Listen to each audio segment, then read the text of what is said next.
वेद भगवान कहते हे मनुष्यों, जगत प्रसव करता ईश्वर का तत्व ज्ञान प्राप्त करने के लिए पहले बुद्धि योग करो। बुद्धि योग का अर्थ होता है ज्ञान उपार्जन करना, ज्ञान को अर्जित करना। संसार में दो तरह का ज्ञान है, भौतिक ज्ञान और आध्यात्मिक ज्ञान। भौतिक ज्ञान लोग संसार में स्कूल कॉलेज में जाकर के प्राप्त करते हैं, और आध्यात्मिक ज्ञान के लिए आध्यात्मिक पाठशाला है, सत्संग, संतों का संग। तो वेद भगवान सलाह देते हैं पहले खूब सत्संग को सुनिए। तो सत्संग सुनने से क्या होगा? तो बिनु सत्संग विवेक न होई, राम कृपा बिनु सुलभ न सोई। हमारे गुरु महाराज भी कहते नित्य प्रति सत्संग कर ले प्यारा।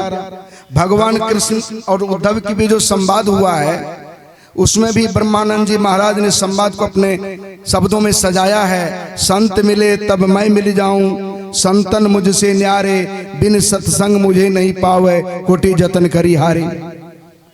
गोस्वामी तुलसीदास जी महाराज के सामने जब भगवान राम प्रकट हुए तो कहा मैं तुम्हारी एकनिष्ठ भक्ति से बहुत प्रसन्न हूं, मांगो जो मांगना चाहते हो। अगर वे मांगते तो पूरा सहरसा जिला दे सकते थे, लेकिन कुछ नहीं मांगे। क्या मांगे? हे प्रभु, अगर आप मुझ पर प्रसन्न हैं, खुश हैं, तो देही सत्संग निज अंग भव भंग श्री रंग कारण शरण सोकारी। आपका जो निज अंग है सत्संग, वही मुझे दे दीजिए। आगे में क्यों आते हैं?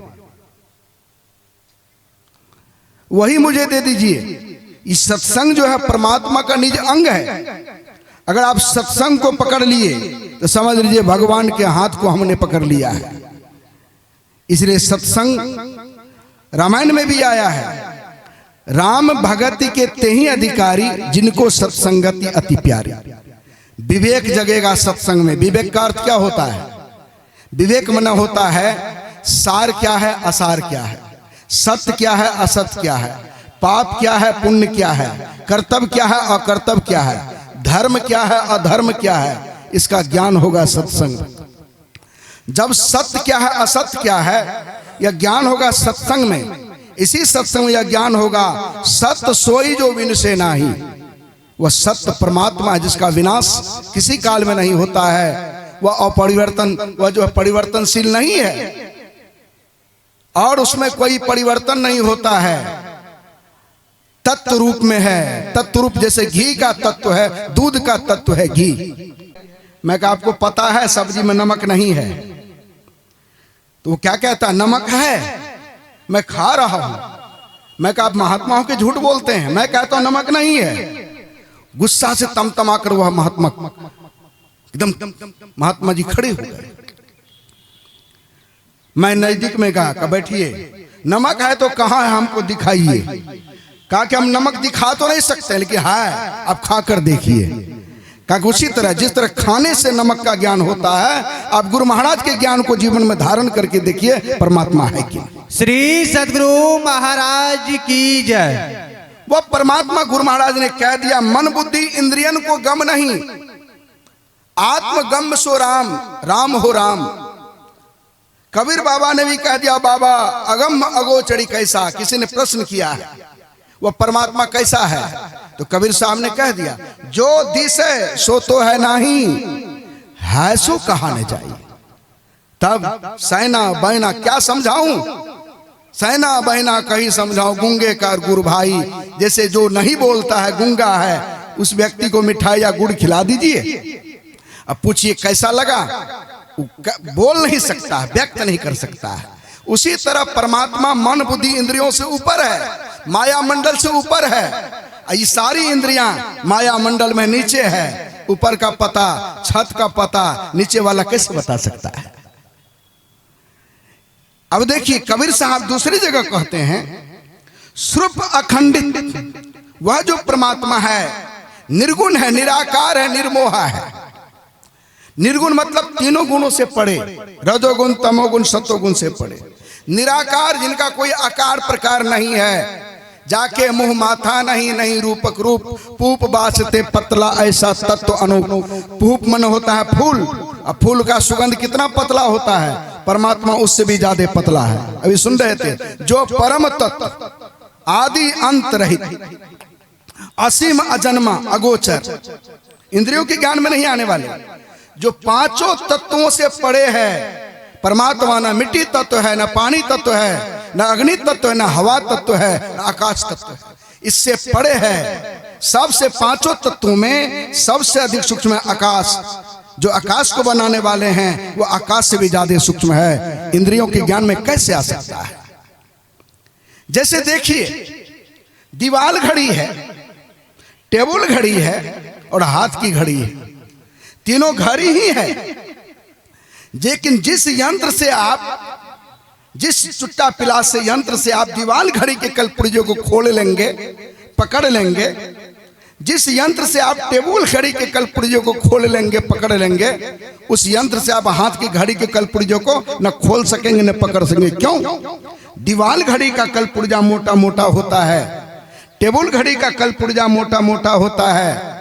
मोटे मोटे यंत्र के पकड़ में खोलने में आ जाता है कि हाथ की घड़ी का कलपुर्जा महीन और बारीक होता है, उसके लिए बारीक यंत्र की आवश्यकता होती है। स्वयंभू परमात्मा ने इंद्रियों को बहिर्मुखी बनाया है। मोटे मोटे इंद्रियों से मोटे मोटे जगत का ज्ञान होता है, परमात्मा का ज्ञान करने की शक्ति और क्षमता इन इंद्रियों को नहीं। परमात्मा का ज्ञान करना चाहते हैं तो कैसे करेंगे? तो कबीर साहब उत्तर देते हैं, कहते हैं श्रुप अखंडित व्यापी चेतनस चेतन। जो चेतन को भी चेतनता प्रदान करने वाले हैं, जो आत्मा को भी शक्ति प्रदान करने वाले हैं, ब्रह्मा विष्णु महेश को भी जो शक्ति प्रदान करने वाले हैं, जिनकी शक्ति से भगवान ब्रह्मा सृष्टि करते हैं, जिनकी शक्ति थोड़ी शक्ति से भगवान विष्णु पालन करते हैं, जिनकी थोड़ी शक्ति से भगवान शिव संसार का संहार करते हैं, जिनकी थोड़ी सी शक्ति से माँ दुर्गा काली सभी देवी देवता बम बम करते हैं और हम लोग भी बम बम कर रहे हैं। कहते वही सर्वेश्वर परम पिता परमात्मा है।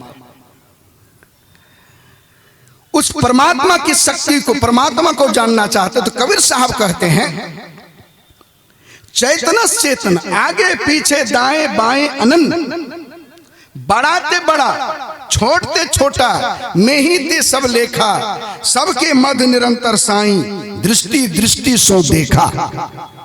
चाम चश्म सो नजरू न आवे, खोजो रूह की नैना। देखिए चाम, कबीर साहब ने स्पष्ट किया, चर्म चक्षु से परमात्मा का ज्ञान नहीं हो सकता। वह परमात्मा सबके मध्य निरंतर साईं, सबके बीच हरदम रहते हैं। कब? हरदम रहते हैं। परमात्मा से ज्यादा समीप कोई नहीं है, फिर भी हम क्यों नहीं देख पाते हैं? हरदम प्रभु रहे संग, कभू भव दुख न टरे। कारण क्या है? तो कबीर साहब कहते हैं हम लोग गुरु के वाक्य को समझे नहीं, गुरु पर पूर्ण विश्वास नहीं किए और उस पर चलने का प्रयास नहीं करते हैं। तो कबीर साहब कहते कौन देखेगा? तो दृष्टि दृष्टि सो देखा। इस शब्द को पहले समझिए। यह दृष्टि, दृष्टि किसको कहते हैं? देखने की शक्ति। यह दृष्टि या आंख जिस दृष्टि के पावर से यह दृष्टि देखती है, उसी दृष्टि से देखिएगा। दृष्टि होती है 5। एक है जागृत की दृष्टि, दूसरा है मानस दृष्टि, तीसरा है स्वप्न की दृष्टि, चौथा है दिव्य दृष्टि और 5वां है आत्मदृष्टि। गुरुजनों से जुक्ति जानिए, गुरुगम से सुषमन में बैठ कर अंतर पथधारी, नहीं तो आपकी खुआरी होती रही। खुआरी माने दुर्दशा, फजियत होती रहेगी। कहते हैं गुरुजनों से जुक्ति जानिए, अपने आप को पाप कर्मों से बचाइए। झूठ चोरी नशा हिंसा बेविचार, आपको शक्ति आएगी, बल मिलेगा, आत्मबल आपका बढ़ेगा। आसन लगाकर बहुत देर तक बैठने का अभ्यास कीजिए। गुरु से जुक्ति जानिए, एक नाम का जप, एक रूप का ध्यान कीजिए, जप हरदम कीजिए। इन्हें की ध्यान पर बैठेंगे तभी जप करेंगे, हरदम जप कीजिए सर्व क्षण। चाहे शौचालय वाला क्षण हो या लघु शंका वाला क्षण हो, वो सोड़ी घर वाला क्षण हो, चाहे जहां का क्षण हो, गुरु महाराज इसको निषेध नहीं किया है। हरदम सर्व क्षण गुरु मन जो में ही रहे हो, निश्चय निर्वाण होए संत सब कहो। एक नाम का जप कीजिए, जप करते करते मन का हरदम जप कीजिए। जिनका नाम लेंगे उनका चेहरा भी सामने बना रहेगा। और तब बैठिए ध्यान में, आपको ज्यादा परिश्रम नहीं करना पड़ेगा। और जप करते करते 10-20 मिनट जप कर लीजिए, 10 मिनट 20 मिनट मानस ध्यान कर लीजिए। सिमटा होगा, मानस ध्यान ठीक ठीक होगा, तब दृष्टि योग करने की क्षमता आप में पैदा होगी। गुरु इंगित स्थान पर गौर से देखिए, देखते देखते देखते देखते लखत लखत लकी पड़े कटे जमपंद है। जिस दिन दृष्टि सिमटती सिमटती सिमट जाएगी, एक बाल को एक से भाग कीजिए, शेष बचे तो उसका 2 भाग कीजिए, उसका जो 1वां भाग होगा, ऐसे सूक्ष्म जगह पर जिस दिन अंधकार मंडल में दृष्टि टिक गई, उसी दिन परमात्मा का द्वार खुल जाएगा और वहीं ब्रह्म ज्योति का दर्शन होगा, वहीं परमात्मा का शब्द सुनाई पड़ता है। और उसी शब्द की धार पर जीव चढ़ करके चलते चलते चलते चलते जीव स्थूल सूक्ष्म कारण महाकारण 4 जड़ शरीर और 1 चेतन शरीर, और वो चेतन मंडल के शब्द को जब जीव सुनेगा तो क्या होगा? आदि नाम पारस है, मन है मैला लो, परसती कंचन भया, छूटा बंधन मोह। जीव सारे मोह माया के बंधन से जीव मुक्त हो जाएगा। इसी अवस्था का नाम मुक्ति है। जहां पुरुष तहमा कछु नाही, कहे कबीर हम जाना, हमरी सैन लखे जो कोई, पावे पद निर्वाणा। निर्वाण पद को प्राप्त कर लेंगे, इसी के लिए मानव का जीवन मिला है। और नहीं करेंगे तो दुख में पड़े रहेंगे और जन्मत मरत दूसरा दुख होई। बोलिए श्री सद्गुरु महाराज की जय। श्री सद्गुरु महाराज की जय।